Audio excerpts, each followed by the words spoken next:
Shalom, call Akim, brother Hawashai Zion. Just another quick hit, man. I just for some reason just keep getting bombarded with these news articles, man, and all of these ideas for videos. Salakia for blowing up your timeline, but hey, just got to get it in. I'm off today, not really doing much. So I'm just chilling out, man, relaxing, and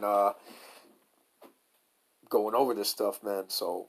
You see here, man, this Fort Worth police officer was charged with murder. He resigned from the force. I think he started back in April 2018. It's only about 1 year on the force or so, and some months. So he really didn't know, what was going on, but it's the spirit within him that was wicked. It was the spirit within him that was wicked, man. But check this article out.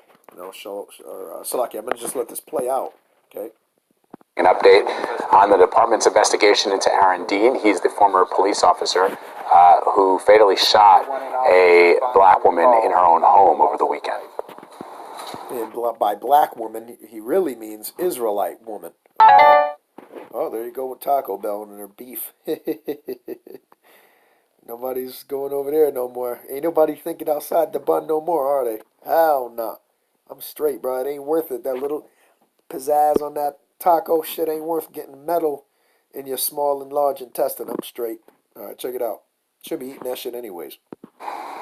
We have a great many officers who work extremely hard every day. And they do this at great sacrifice and with a servant's heart. I ask you to please do not let the actions of one officer reflect on the other 1,700.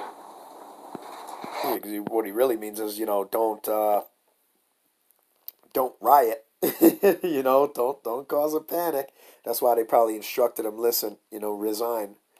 Which if they were smart, they would have just fired him so it actually looked like they gave a damn. Resigning, I think, is just bullshit. I don't like that idea. It doesn't sit well with me personally, but whatever. Anyway. There's absolutely no excuse for this incident, and the person responsible will be held accountable. Miss Jefferson's family and our community will have the last word. The courts will speak on her behalf. Each and every one of you have our support and our commitment to serve you better. We strive to be better every day than we were the day before.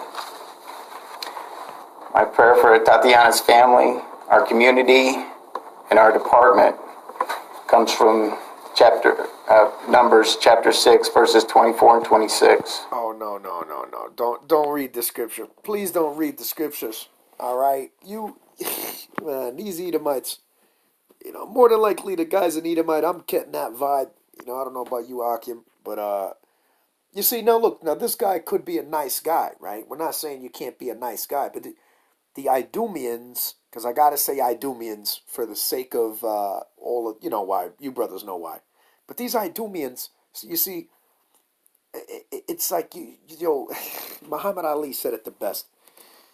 If there's 1,000 snakes out of 10,000, and 1,000 of them won't harm me, am I supposed to let the snakes in so that the 1,000 snakes can form a force field around and block the other snakes from getting in, or just close the door altogether?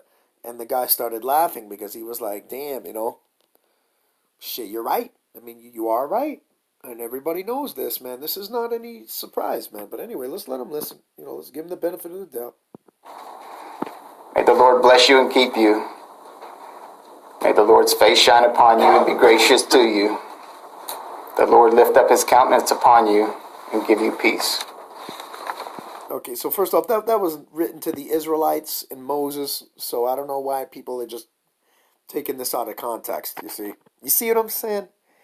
This is crazy, We don't follow the law, but we could, to the parts that sound good, we'll read them out when things go wrong. But the part about chastisement or, people going into slavery or the Lord treading the wine fats, staining their garment with the blood of people who are wicked, we don't want to read that one, Take some questions. Chief, the Jefferson family says that they want reforms in what they see as the brutal police culture. Chief, what needs to change in Fort Worth police? As the city manager alluded to yesterday, we're looking at bringing in an independent third party group to come in and evaluate our policies, our practices, and our training to ensure that we are above best practice standards. There was a gun released, an image of a gun released. Do we know anything about the gun or if the officer ever felt threatened by the gun that belonged to Ms. Jefferson? I cannot tell you what he felt. He did not give a statement to our investigators. The gun was found just inside the room, but it makes sense that she would have a gun if she felt that she was being threatened or there was someone in the backyard. Chief, officers from what department exactly arrested Mr. Dean? They Was were- there any kind of incident in that? They were Fort Worth officers, and I was not made aware that there was any type of struggle. Well, if she's playing video games with her nephew, I doubt she's got her gun, just out there like that. You know what I'm saying? So, this is crazy. And the guy should have just knocked on the front door and seen what was going on. To the neighbor, you already know he must feel like a clown. And I'm sure they're going to give him a pass, because he's sorry about it. He didn't mean for that to happen or whatever. But, why are you calling the cops on your neighbors, man? You know what I'm saying? Ain't that your neighbor? Why don't you just go over there yourself, man? You see, this is why, we need out of here, man, Akim, because, ain't nobody close no more. The love of many shall wax cold. People won't even go to their neighbor's house. They got to call police on them. And then they get shot in the head, man, and killed, man, or chest, or wherever, It's all part of the Lord's plan, Or anything like that. Has the other officer, has there been any new light shed on why, if they were responding to a welfare check, why did they park around the corner from the house? And also, why did they not ring the doorbell and knock on the door? Yes. So they believe they were responding to an open structure call and not just a welfare check. Chief, my question to that, because you said that yesterday, who determined, this neighbor called and said the door's open, obviously, who determined, okay, this is an open structure call versus a welfare check? Because as you said yesterday, those are two different types of responses by the officer. Who determined that? So the information came from the neighbor to the call takers, and then while it was relayed to the dispatch, it was determined to be an open structure call. So that the dispatcher? I don't know I can't tell you specifically if it was a dispatch. Oh, so he posted bond, huh? Look at that. So he's out on bond, this guy, after murdering somebody. This guy's out on bond. He looks like a murderer. It's clear and obvious. You could clearly see, man. Resigned from Fort Worth Police Department. He's out on bond, overnight. Wow, man. If that's something we're looking into. Well, Chief, we heard the call from the neighbor and then from dispatch to police Correct. officers, and it was a signal 56, I think it is.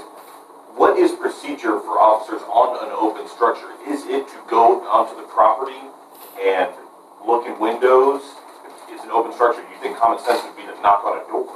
Well, it depends on what the officers believed at the time. If they think the structure is open due to somebody breaking in or something like that, that would elicit one response. If they think it's just somebody left their door open, that would elicit a separate response. Chief, in your memory, is this the fastest an officer has been prosecuted? He has not been prosecuted yet. He has simply been arrested. There's still a long haul ahead of us.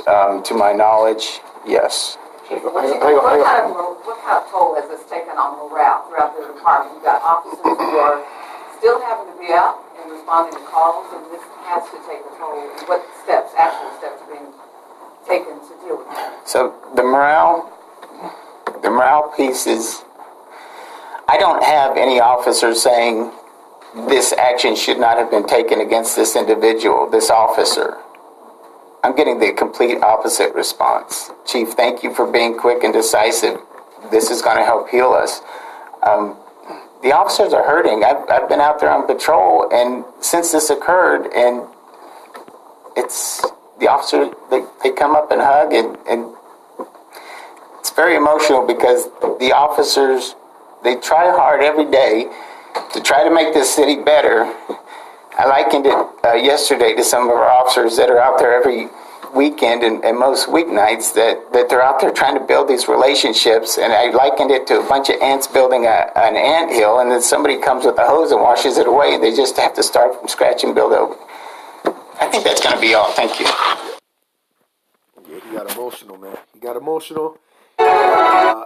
you know, you got to understand something, man. You see, these people really, they got to understand, you know, that's not always the case, what he said. Now, there are probably a few cops who believe in their job or whatnot, but, you know, the majority of these patty rollers are pretty much trying to, you know, throw their weight around, man. You know, a lot of the guys are people who never really made it in high school, you know, wasn't really nothing special or whatever. And, you know, there's a lot of people who throw their weight around. It's not all of them, but a vast majority, you know, that's the demeanor that they give off. It's actually the culture that is perpetuated, okay? Really, because the Idumeans are in power, and that's what they, you know, push out there as acceptable, okay? It's a fear-based society, and, you know, it's the fear of the gun and the fear of the sword of Esau, all right? Because this stuff is soon to stop, man. All of these people will no longer be in power very soon. Shalom, Akim.